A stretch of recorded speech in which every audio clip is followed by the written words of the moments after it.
to all of my fellow brothers and sisters. Peace be with you in the name of the Lord Jesus Christ.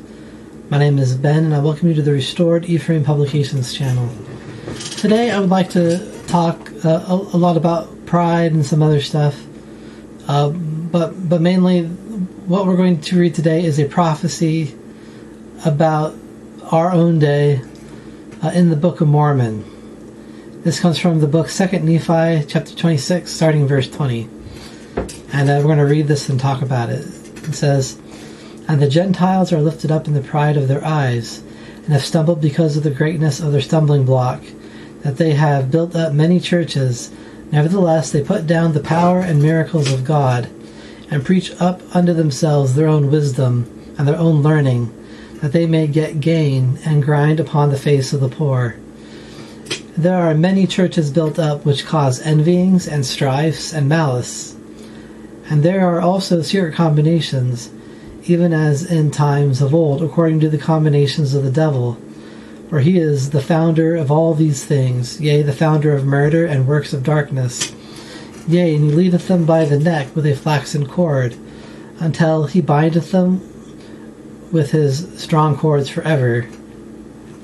For behold, my beloved brethren, I say unto you that the Lord God worketh not in darkness." So, let's go through this bit by bit and talk about it. So it says the Gentiles. This is referring to the people of today, and it says that the Gentiles are lifted up in the pride of their eyes. What is pride?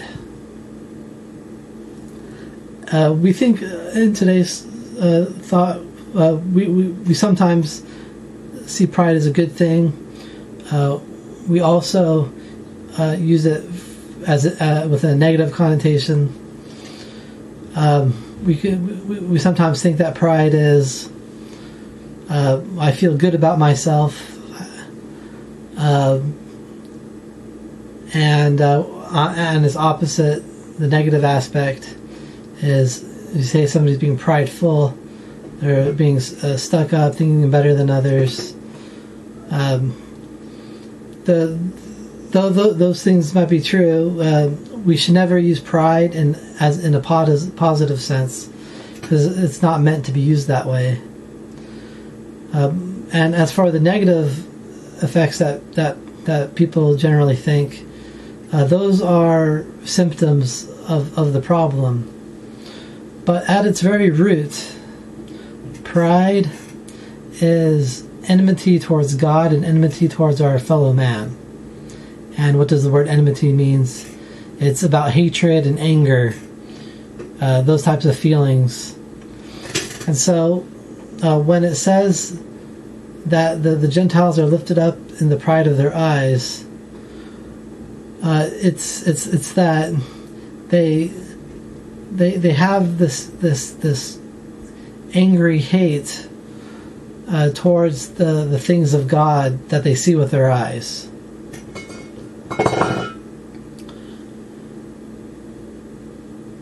And it says because of this, it says, "and have stumbled."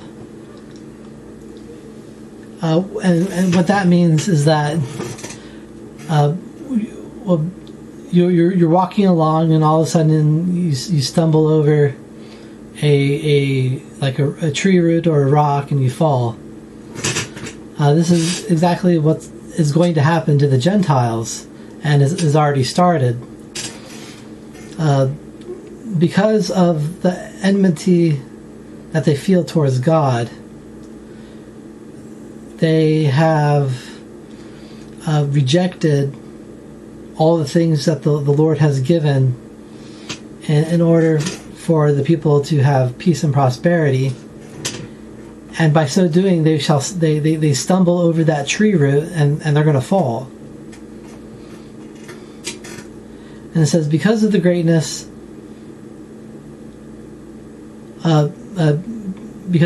of their stumbling block. And again, the stumbling block is their hatred of the things that God wants.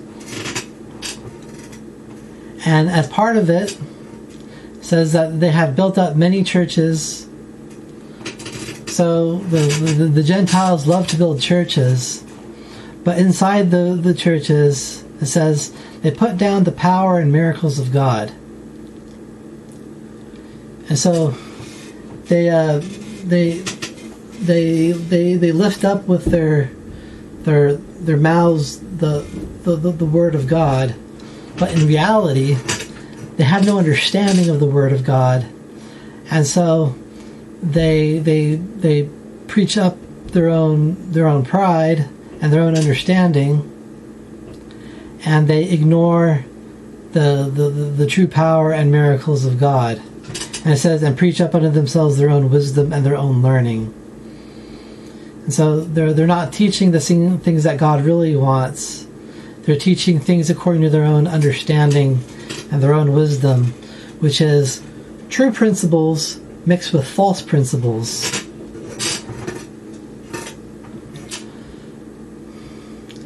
And it says that they do this. It says that they may get gain and grind upon the face of the poor. And so all the ministers of these churches, they make their living off of the poor among the people by being paid through their tithing donations to the church. And this is what the term "grind upon the face of the poor" means. It's when you use the poor in order to benefit yourself.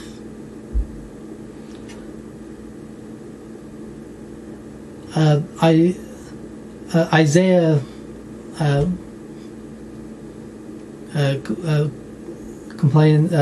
mentions this as well. He says in Isaiah chapter 3 verse 15, it says, "What mean ye that ye beat my people to pieces and grind the faces of the poor, saith the Lord of hosts?" And so, constantly benefiting from the poverty of the poor in order to uplift yourself and on their labor is a sin before God.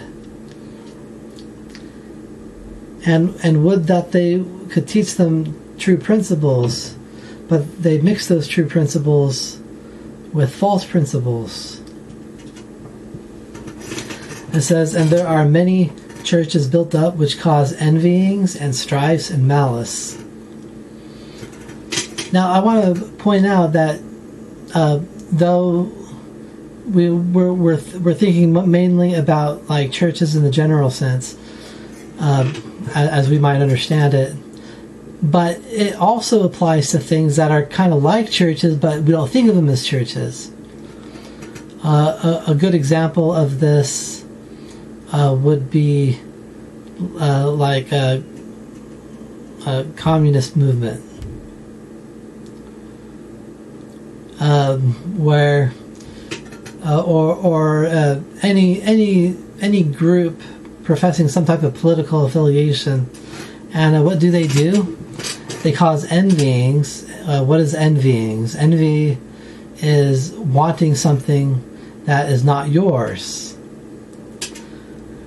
And it says, and strife is contention, arguments, fighting. And finally it says, and malice. What is malice? Malice is the desire to do harm to another. And so we see this among different religious groups. We also see this among political groups. And I want you to know that whether it's a religious group or it's a political group, it can still be thought of as a church, because the word church, all the word church means is congregation or group of people. And so all these different groups of people, They're trying to get their people to envy what other people have, and they're trying to get people to contend with one another and to want to do harm to others. And all of this is all of these are the sign of pride among the people. And these things are being led by secret combinations. It says next, and there are also secret combinations, even as in times of old, according to the combinations of the devil. For he is the founder of all these things.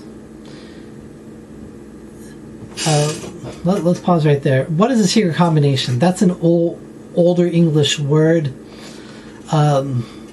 The more modern equivalent would be a conspiracy, which means two or more people plotting to do something illegal.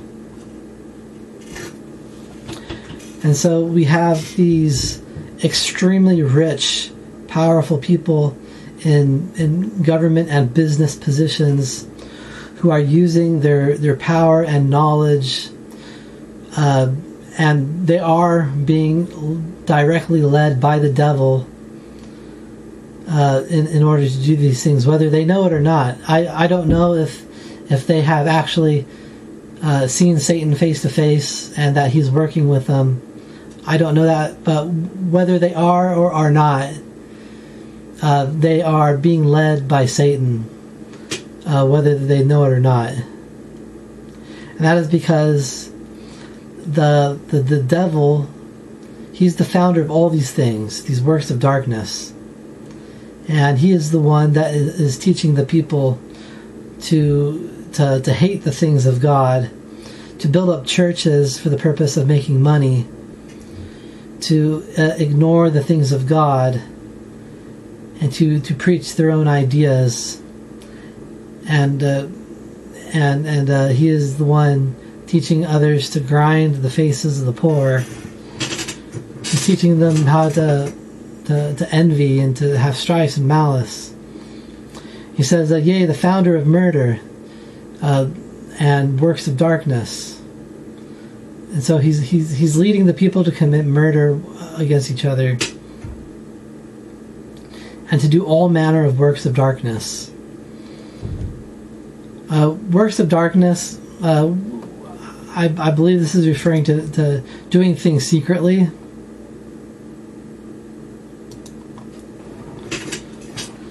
And so people are working in secret to do evil things because they'd be ashamed if people found out about it. And it says, yea, and he leadeth them by the neck with a flaxen cord, until he bindeth them with his strong cords forever. What is a flaxen cord? A flaxen cord is a cord made out of flax. Flax is a type of plant. The processed flax we usually call linen. My clothing that I'm wearing that you see here, it's all linen or flax. It's super soft. Unless you're some people I know who say it feels like sandpaper, but for my perspective, it is extremely soft.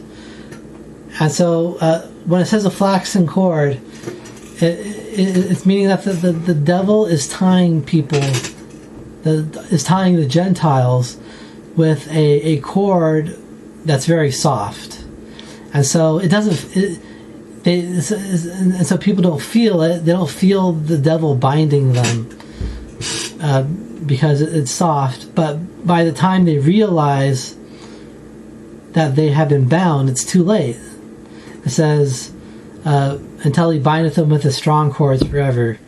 So first he gently binds people so they don't notice. And when they can no longer do anything about it, then the devil binds them with a strong cord, and they are unable to break from it.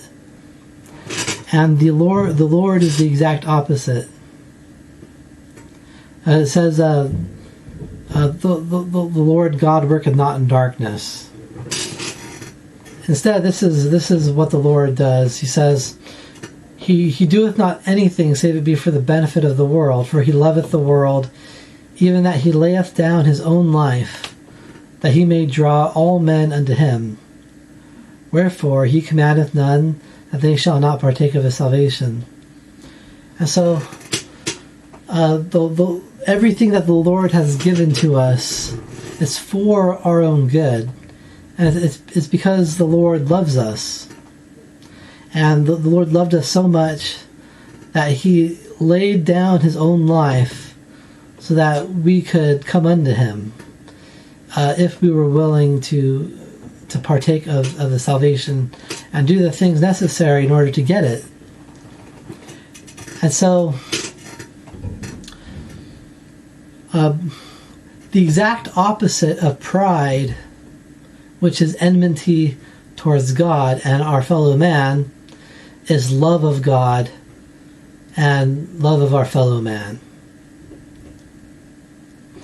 And of course, the Lord is the most perfect example of love. And he doesn't do anything unless it's to make us better, to make our lives better. And if bad things happen as to the society as a whole, it's because the society has turned away from what the Lord says to do, which things would give us blessing. Now, of course, bad things happen regardless of what good we do, because we live in a fallen world. But even through that, those things, the Lord can bless us still, and we can gain benefit from those experiences. And even when the Lord does inflict a punishment, its purpose is not necessarily to punish, it's to teach. And so all the things that are coming upon our society now, it's intended to teach us that our society is doing something wrong. And this is why I believe it's important to not follow along with the Gentile societies, because those societies, the foundation of everything that they do is based off of a enmity towards God and towards their fellow man. And so we need to learn how to be the exact opposite. We need to learn to love God and his ways, and to love our fellow man, which are the creations of God, made in his own image. And so think about that. And understand that the Gentiles are going to be doing these things, but we need to be the exact opposite. We need to lift up the ways of God and his powers and miracles, and we need to not grind upon the faces of the poor, and instead uplift the poor, which is what the Lord wants. We need to not have envy what other people have, or be contentious with others, or have malice, which is the desire to do harm to others. And understand that these things come from the devil, and the Lord is the exact opposite. And I leave these things with you to think about in the name of Jesus Christ. Amen.